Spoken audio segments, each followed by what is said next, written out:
بسم الله الرحمن الرحيم الحمد لله رب العالمين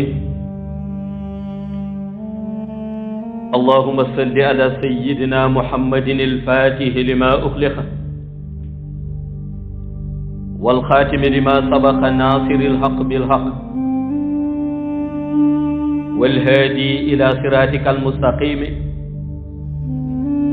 وعلى آله حق قدره ومقداره العظيم السلام عليكم. Assalamu alaikum. En ce moment solennel marqué par la prière du vendredi, nous réitérons notre ziyara et formulons nos salutations les plus sincères à chacun d'entre vous. Nous rendons grâce à Allah le Très-Haut, lui qui dit dans le Coran: si vous êtes reconnaissants, j'augmenterai certes mes bienfaits sur vous. Car le serviteur d'Allah a constamment besoin de se tourner vers son Seigneur, d'implorer sa grâce et de nourrir avec lui une relation vivante et sincère. Les sages disent que préserver une bonne relation avec Allah est vital, car c'est le lien le plus précieux qu'une créature puisse entretenir avec son Créateur. C'est pourquoi l'on affirme que même si toute l'humanité et même les djinns réunis faisaient notre éloge, cela ne vaudrait rien si Allah ne nous accorde pas sa satisfaction. Et inversement, si tous cherchaient à nous nuire, mais qu'Allah décide de nous protéger, alors rien ni personne ne pourra nous atteindre. Tout dépend donc de lui, et rien n'échappe à sa volonté. Par sa miséricorde insondable, Allah nous a envoyé le prophète Mohammed, paix et salut sur lui, et nous renouvelons notre ziyara envers lui, lumière des cœurs et guide des croyants. Le prophète, paix et salut sur lui, nous a transmis l'art de vivre en harmonie avec Allah jusqu'à mériter sa miséricorde le jour du jugement. Ses enseignements sont clairs. Il a d'abord appliqué parfaitement les commandements divins afin de nous montrer le chemin du salut. Ainsi, la communauté musulmane s'attache à son exemple, reconnaît sa noblesse et voit en lui un modèle éternel de droiture. Parmi les trésors qu'il nous a enseignés, il y a la valeur essentielle qu'est la foi. Il nous rappelle qu'Allah nous a créés en chair et en os et a placé en chacun de nous une âme qui nous donne vie. Puis il a laissé à nos membres et à notre cœur la liberté de choisir leur destinée. Le cœur, lui, est naturellement attiré par ce qu'il estime être noble. Cependant, Allah ordonne aux anges de conseiller le cœur, afin qu'il oriente son estime vers ce qu'Allah agrée et vers ceux qu'il a agréés. Dans le monde invisible, Aïb, l'on dit que l'estime en soi est un bien, mais estimer ce qu'Allah agrée est un bien infiniment supérieur. Ne pas estimer ce qu'Allah a agréé est donc un péché lourd dans la balance, tout comme estimer ce qu'Allah n'a pas agréé ou ce qu'il n'a pas agréé. Les grands savants expliquent que dans ce domaine, la neutralité n'existe pas. Le cœur ne peut rester suspendu entre deux voies. Dans le haïb, jamais il n'est observé qu'un cœur ait choisi de ne rien choisir. Ainsi, selon eux, soit le cœur penche vers Allah, soit qu'Allah nous en préserve, il s'incline vers l'exemple de Pharaon, c'est-à-dire la voie de l'orgueil, de la rébellion et de l'éloignement.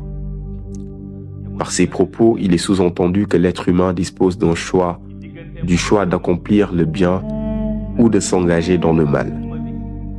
Quant à l'âme, elle a choisi comme destinée originelle de suivre Allah subhanahu wa ta'ala. Elle n'aime et ne recherche que ce qui se rattache à Allah nurus samawati wal ard. Allah est la lumière des cieux et de la terre. L'âme sait avec certitude que lorsque Allah subhanahu wa ta'ala a décrété sa lumière, c'est pour qu'elle puisse un jour rencontrer son Créateur, ou bien son représentant. Car Allah subhanahu wa ta'ala choisit ses représentants dans ce monde comme dans l'au-delà. C'est pour cette raison que les sages disaient que l'élan naturel de l'âme a toujours été de suivre Allah subhanahu wa ta'ala depuis son origine jusque dans son cheminement terrestre. Ainsi, il posait une question d'ordre philosophique et spirituel. Si un être humain refuse d'adorer Allah et que le jour du jugement, il est voué au châtiment de l'enfer, sachant que l'âme qui, elle, aspire à suivre Allah subhanahu wa ta'ala, demeure dans le corps, serait-il juste que les deux subissent ensemble le feu? Cela prouve alors que la justice divine ne ressemble en rien à la justice humaine et que tout jugement d'Allah subhanahu wa ta'ala se fonde sur une sagesse parfaite. Car Allah subhanahu wa ta'ala a dit « Alaysa Allahu bi ahkamil hakimin » Allah n'est-il pas le plus juste des juges? En plus, « Fata'ala Allahu al-maliqul haqq » Exalté soit Allah, le vrai souverain, Allah est le seul et véritable roi, le détenteur de la vérité absolue, celui dont la souveraineté n'a ni limite ni équivalent. Il est le maître de la justesse parfaite, une justesse qui n'appartient qu'à lui et qui ne peut être mesurée selon les critères humains. C'est dans cette perspective que les hakims, les sages, ont posé cette question d'ordre philosophique. Comment comprendre le châtiment corporel au jour du jugement, alors que l'âme qui par nature aspire à suivre Allah subhanahu wa ta'ala réside dans ce même corps? Allah leur répond par sagesse que c'est le corps qui ressent directement les sensations. Lorsque l'âme se retire, le corps ne perçoit plus rien. Ainsi, l'âme n'est pas brûlée en tant que telle. Elle participe plutôt au supplice du corps en interceptant la transmission des flammes et en relayant leurs effets à l'organisme selon le décret divin. Allah subhanahu wa ta'ala renvoie ensuite les sages vers le Coran pour méditer sur la composition de l'enfer. Le livre révèle qu'il y a dans l'enfer des humains, des djinns, mais aussi des pierres. Des pierres dont la nature profonde conserve l'essence du supplice.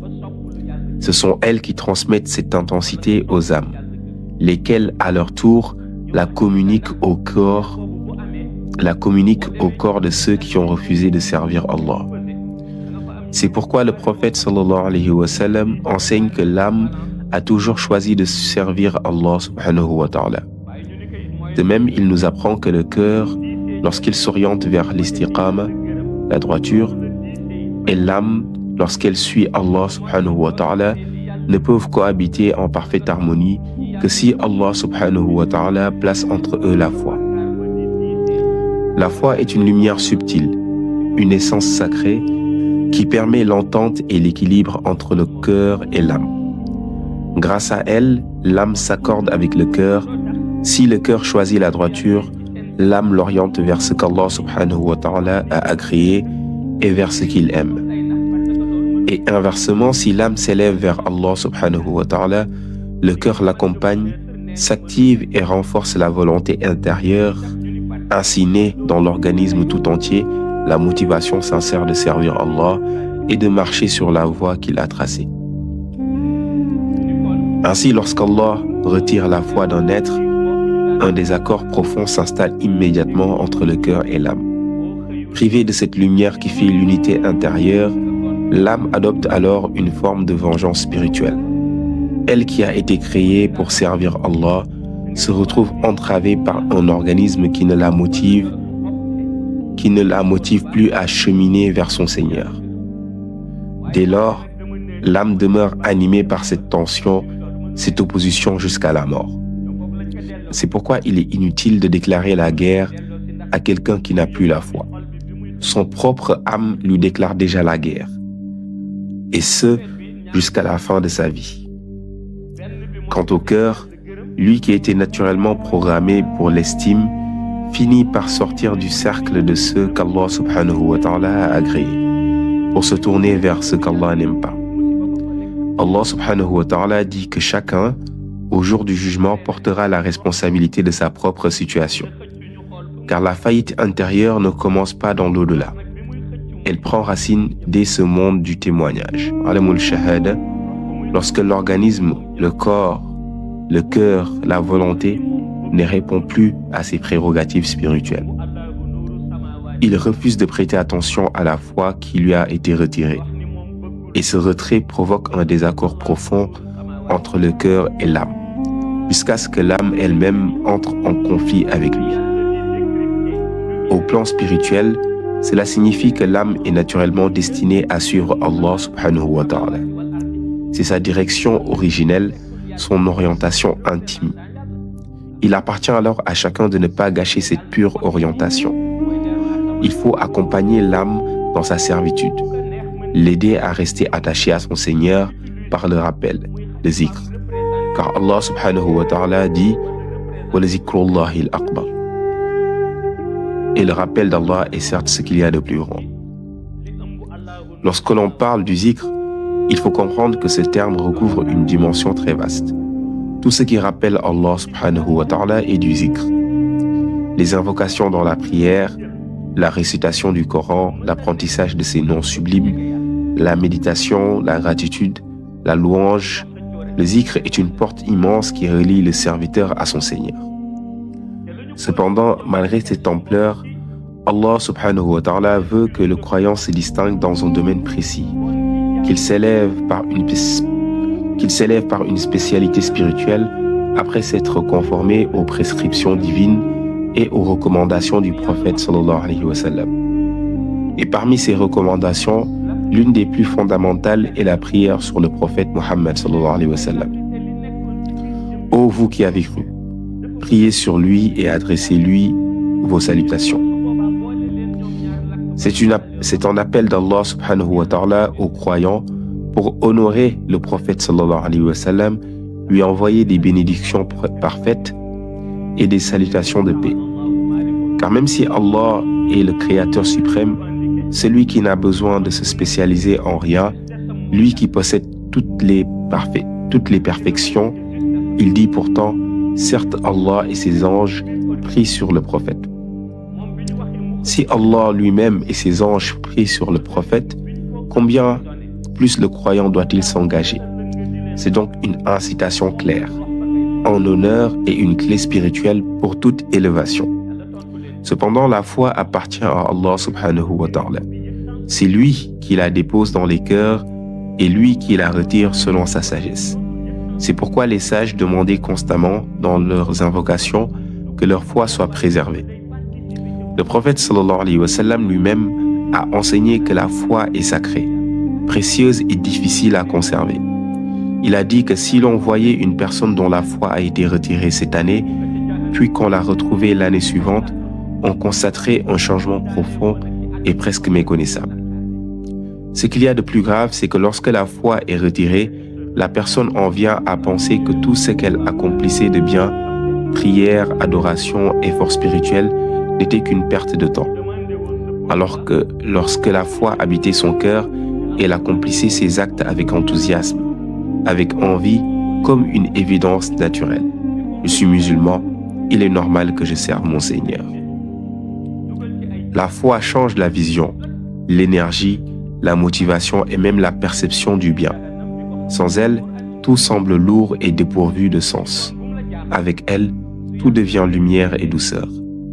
Lorsque tu arrives au point où l'adoration de Dieu te fatigue, où la prière cesse d'avoir de la valeur à tes yeux, lorsque le mois de Ramadan arrive et que tu cherches des excuses pour ne pas jeûner, lorsque tu as la possibilité de donner la zakat, mais que tu te dis « non, cela diminuera ma richesse », lorsque tu as les moyens d'accomplir le hajj, mais que tu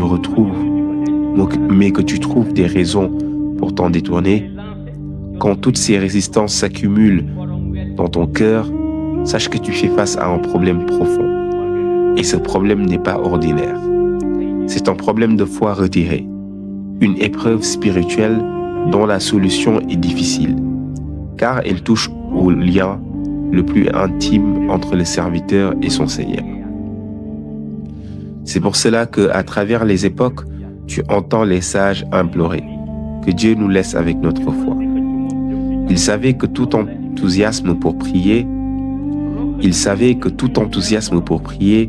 tout élan vers le bien, toute envie de dire ou de faire ce qui est juste ne naît que d'une seule chose, une foi solide et vivante. Lorsque Dieu place la foi dans le cœur d'un être humain, Il confie alors à l'âme une mission subtile. Elle doit chercher l'être humain, c'est-à-dire le soutenir dans sa relation avec son Seigneur.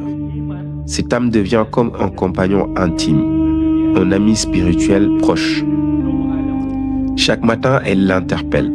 « As-tu prié ?» À chaque entrée de prière, elle te dit « Lève-toi, fais tes ablutions et va te tenir devant ton Seigneur. » Elle t'encourage, te guide, te rappelle ce que ton cœur oublie. Dieu veut que, lorsque la foi s'installe dans le cœur du croyant, celui-ci acquiert une disposition intérieure particulière, le désir profond d'adorer Allah, le désir de tendre vers ce qui lui plaît, le désir d'être en harmonie avec ce qui rapproche de sa miséricorde. Quand la foi est là, l'être humain devient attiré par la lumière, par le bien, par la droiture. Mais lorsque la foi est retirée, même les actes les plus simples deviennent lourds et le cœur perd le goût de l'obéissance. Il est rapporté que chaque jour, Iblis observe avec une attention extrême la foi qui réside dans le cœur de l'être humain. Sa seule préoccupation est de parvenir à l'affaiblir, même lorsque cette foi est forte, intense et solidement ancrée. Pour cela, il utilise ses flèches, le doute, l'hésitation, l'incertitude. Par ces moyens, Iblis tente de retirer du cœur du croyant cette certitude inébranlable qui le relie à Allah subhanahu wa ta'ala. C'est pourquoi nous avons interrogé les sages, les hakim, en leur demandant « Qu'a dit le prophète sallallahu alayhi wa sallam à propos de ce qui affaiblit la foi ?» Ils répondirent, selon l'enseignement du prophète sallallahu alayhi wa sallam, que deux choses principalement contribuent à affaiblir la foi. L'amour excessif de la vie d'ici-bas. Chacun interprète cela à sa manière. Mais lorsque la question fut posée aux hommes saints, ils éclairèrent cette notion en disant « L'amour excessif du bas monde, c'est lorsque les affaires terrestres prennent une telle place que même à l'heure de Dieu, l'heure de la prière, tu dis « Je ne peux pas prier, je suis trop occupé ». Ce n'est donc pas le monde en lui-même qui est blâmé, mais la priorité qu'on lui accorde au point d'éteindre la lumière de la foi. La mauvaise parole envers autrui. Le prophète sallallahu alayhi wa sallam dit ensuite que la seconde cause d'affaiblissement de la foi est la mauvaise parole, c'est-à-dire insulter les gens, leur manquer de respect et de dignité. C'est une maladie qui malheureusement s'est largement répandue au point que l'on peut dire que certains membres de la jeunesse sénégalaise s'y sont laissés entraîner. Et pourtant, si l'insulte était liée à une question de religion ou de morale, on pourrait encore tenter de justifier un excès. Mais la réalité est plus grave.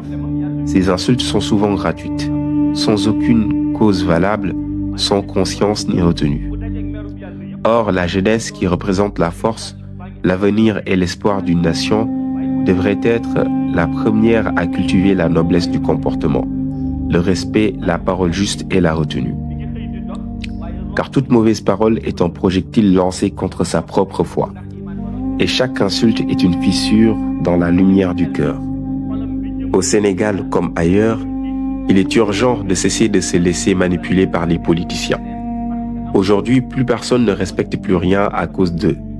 Si tu es dans tel parti, tu te bats pour telle personne, demain tu changes de camp et tu te bats pour une autre. Mais le jour où tu entreras seul dans ta tombe, est-ce que ces gens-là en vaudront vraiment la peine? Seront-ils présents pour te sauver? Si tu réfléchis un instant, tu comprendras que leur préoccupation première n'est pas toi. Ce qui les motive, c'est leur propre intérêt. On te parle de rassembler le pays, de rassembler le quartier, de réunir le village. Certains vont même jusqu'à se donner des titres de chef ou de responsable, comme si l'unité se créait par des slogans. Mais la vraie unité ne se construit pas ainsi. La véritable cohésion commence par le respect mutuel, par la capacité de mettre son intérêt personnel de côté et par l'effort de travailler ensemble pour le développement de la cité. Si chacun fait ce qu'il doit faire avec sincérité et justice, les choses avancent naturellement. Mais si chacun cherche son propre avantage, alors n'apparaîtront que des querelles, des disputes, des rivalités entre une personne, deux personnes, 3, 5, jusqu'à ce que le tissu social se déchire et que les cœurs s'éloignent. Et cela finit même par détruire la foi, car la foi ne vit que dans un climat de paix intérieure, de justice et de fraternité. Rien de tout cela ne vaut la peine de sacrifier ta spiritualité. C'est pourquoi les gens doivent revenir à la raison et comprendre que notre époque, que ce soit au Sénégal ou ailleurs, ne progressera que par le travail. Ce qui fait avancer un pays, ce n'est pas le bruit, ni les discours, ni les divisions. C'est le travail constant et sincère. Travailler pour subvenir aux besoins de sa maison, travailler pour nourrir sa famille dignement. Travailler pour rester debout, pour être utile, pour adorer Dieu ensemble dans la tranquillité. Travailler pour contribuer à l'économie du pays, pour améliorer la condition de ses proches et la sienne. Car il y a des familles qui, le matin, ne savent même pas de quoi préparer le petit déjeuner. D'autres ne savent pas comment assumer le repas de midi. D'autres encore n'ont rien pour le dîner. C'est cela la réalité. C'est cela le besoin véritable du peuple. La stabilité, la subsistance, la dignité, la paix. Non pas des conflits inutiles qui détruisent les cœurs et affaiblissent la foi. L'une des choses qui nous cause le plus de tort, c'est cette tendance ici au Sénégal à vivre constamment comme si nous étions en période électorale. Les campagnes se terminent, mais beaucoup continuent d'être en campagne de manière permanente. Où que l'on aille sur Internet, l'on voit un tel s'attaquer un tel, insulter un tel, défendre aveuglément tel dirigeant contre tel autre, alors qu'en réalité, tous ne sont que des politiciens, des êtres humains qui cherchent avant tout à préserver leurs propres intérêts. Qu'on se les dise clairement, aucun d'entre eux, absolument aucun, ne se bat pour les intérêts de la religion ni pour la cause d'Allah le Très-Haut. C'est pourquoi il est nécessaire que chacun retrouve sa lucidité et sa conscience, en particulier la jeunesse sénégalaise. Les jeunes doivent comprendre qu'ils portent sur leurs épaules de grands espoirs. Leurs parents les ont portés, nourris, éduqués, jusqu'à ce qu'ils deviennent adultes. Et ces parents attendent d'eux qu'ils honorent cet effort. Lorsque vous vous mariez, votre épouse quitte sa maison, sa famille et place sa confiance en vous. Elle nourrit des attentes envers vous. Ceux qui comptent sur vous, famille, proches, communauté, espèrent également voir en vous quelqu'un de responsable, d'équilibré, de guidé. Ainsi, chacun doit se rappeler sa mission, grandir dans la conscience d'Allah, préserver son cœur de ce qui l'égare et ne pas se laisser entraîner dans des querelles stériles qui n'apportent rien à la foi ni à la construction de soi. La vraie noblesse est dans le sens du devoir, dans la droiture, dans l'effort sincère pour répondre aux attentes légitimes de ceux qui nous aiment et comptent sur nous. Les gens devraient consacrer leur temps et leurs efforts à rechercher ce qui leur permettra de subvenir dignement aux besoins de leur famille, à ramener quelque chose à la maison, à être utile à ceux dont ils ont la responsabilité.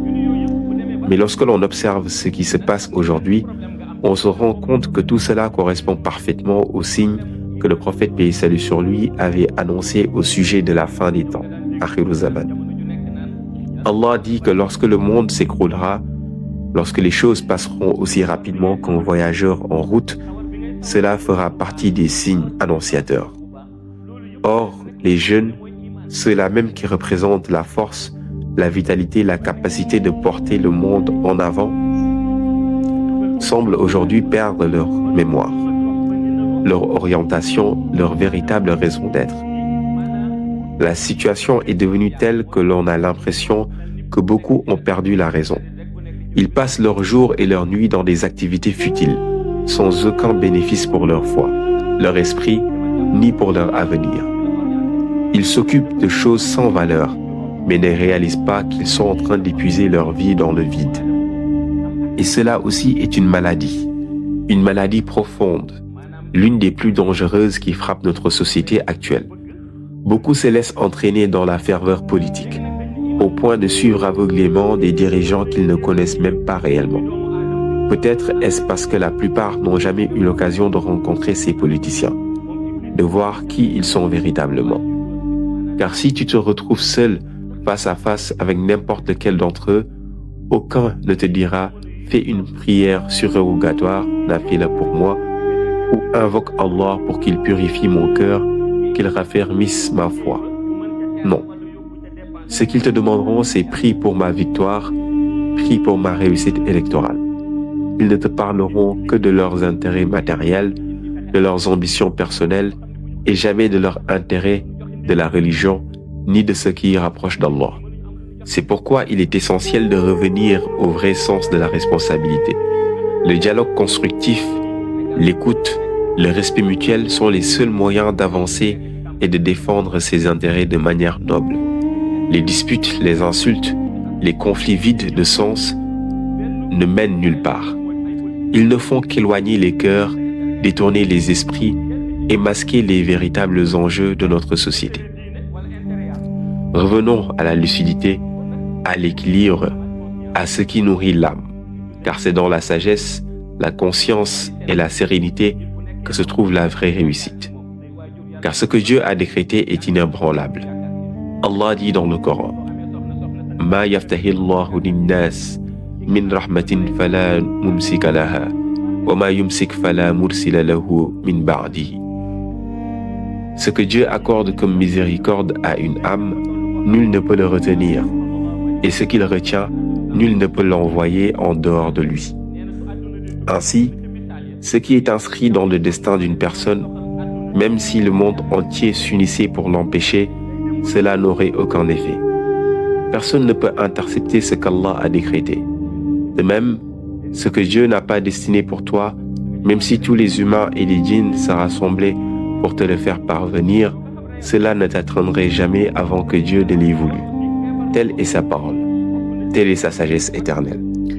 C'est pourquoi le prophète sallallahu alayhi wa sallam enseignait que l'être humain doit adopter un comportement responsable, droit et équilibré. La responsabilité consiste d'abord à s'acquitter pleinement de ce que l'on doit à Dieu. L'adorer sincèrement, accomplir ses commandements, l'invoquer et protéger ce qu'il a ordonné, c'est la base de toute rectitude. Ensuite, la responsabilité se manifeste envers le voisin, dans la bienfaisance et le raffinement du comportement, ce que les sages appellent rafetal, embellir. Lorsqu'on rencontre quelqu'un, il faut le saluer avec chaleur et sincérité. Si quelqu'un te salue, réponds-lui avec le même respect et la même affection, en aimant celui qui t'a témoigné son amour.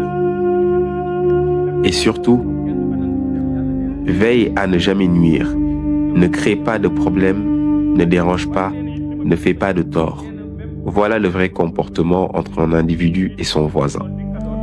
Enfin, la responsabilité s'étend à la société. Quand vient le moment de travailler, il faut travailler avec diligence. Quand vient le moment de se reposer, il faut se reposer. Et pour tout ce qui peut contribuer au bien commun, si l'on a la possibilité d'agir, il faut le faire avec sincérité. Participer au progrès, soutenir la communauté, apporter son aide quand c'est possible, c'est aussi un devoir moral et spirituel.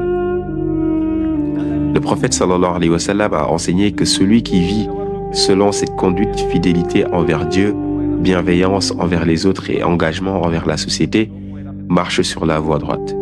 S'il ne s'en écarte pas, cette voie le guidera jusqu'au Sirat al-Mustaqim, jusqu'au jour où il rencontrera Dieu, agréé et purifié sous sa miséricorde. Qu'Allah subhanahu wa ta'ala réponde sur nous sa grâce infinie et sa miséricorde, et qu'il accorde particulièrement sa protection à notre jeunesse, ainsi qu'à la jeunesse musulmane dans le monde entier. Nous lui demandons également de préserver notre foi, afin que Satan ne puisse en aucun cas l'affaiblir ou nous l'ôter, et ce par la bénédiction et l'intercession du prophète, de notre bien-aimé prophète Muhammad sallallahu alayhi wa sallam. Assalamu alaykum wa rahmatullahi wa barakatuh. iman bi nga xam ne moom la yàlla def ci ñun jullit yi mu sàmmal nu ko ba iman boobu du am benn zaman boo xam ne iblis dana ko récupéré ci barke yonente bi sallallahu alayhi wa sallam. Assalaamu alaykum wa rahmatullahi taala wa barakatuh.